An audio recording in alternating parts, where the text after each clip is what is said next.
Hi, my name is Ashish, and in this video, we will see use Ansible to clean up resources in Azure. So let me just quickly log on to the portal and take it from there. I'm logged on to the portal, and this is what we have under resource groups. So I created this my resource group in which I have my VM, my network,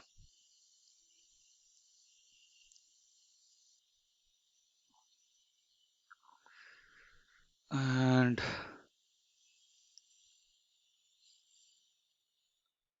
my network security group, PIP, virtual network, this VM, and everything else. So I'm going to delete it. So I'm going to launch the Cloud Shell again and go here.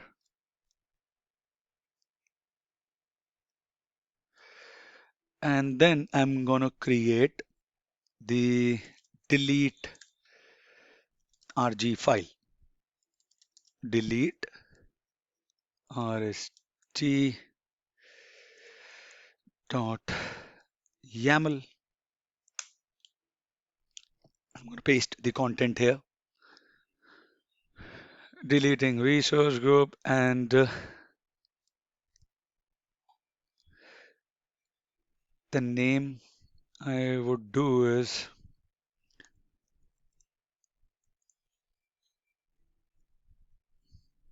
I'll do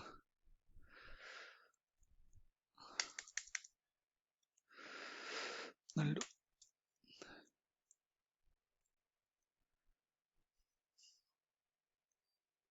insert mode. So you have to press Shift I to get into the insert mode when you are connected or you are editing any file, right? So I'll do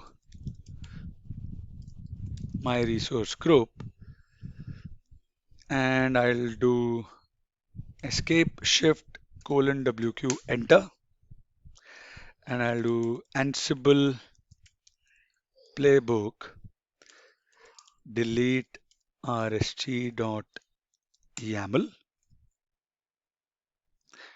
It is running the playbook, gathering facts, failed one.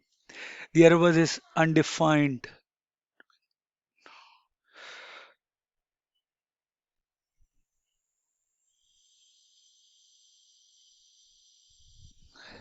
So Ansible playbook delete rs. Okay, wait. I'll do this. I'll go into the insert mode.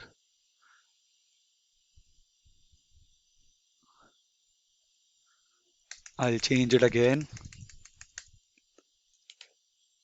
Okay. Escape shift colon WQ. Ansible playbook delete the name of the file and then extra vars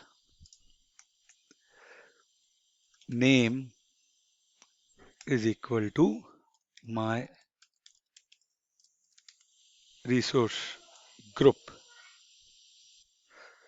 Enter.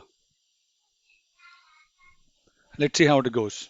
Okay, it says resources exist within the group. Use force delete no empty to force delete. So I'll do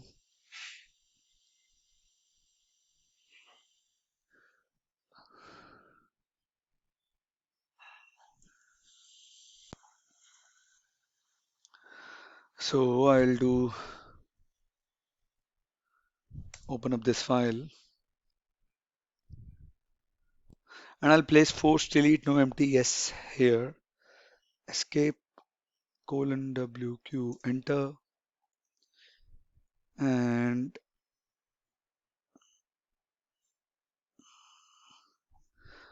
run the Ansible playbook delete with extra variables name. Enter.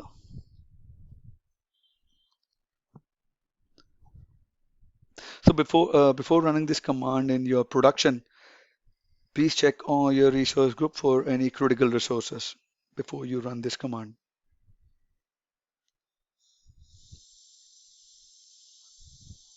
Let's see if it deletes it or not.